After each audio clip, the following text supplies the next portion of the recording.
You've never had trouble with FDA, so what's the real risk if an inspector shows up? An FDA inspection is far more intrusive than most business owners expect. Inspectors examine your traceability records, supplier documentation, change control processes, complaint files, and how you monitor vendors.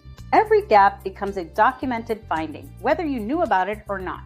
For private label brands and distributors, the stakes are higher because you're legally responsible for overseeing vendors you don't directly control. A single inspection can uncover compliance problems across your entire supply chain that cost thousands to fix.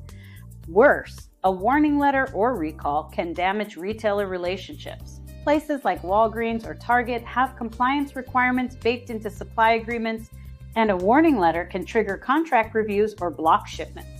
Here's what to do now. Conduct a mock FDA inspection using their actual inspection manual as your checklist. Require your contract manufacturer to give you inspection reports and corrective actions in writing.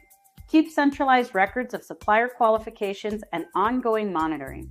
And schedule a compliance review before your first real inspection. Waiting until an inspector shows up to discover these gaps is the most expensive strategy there is.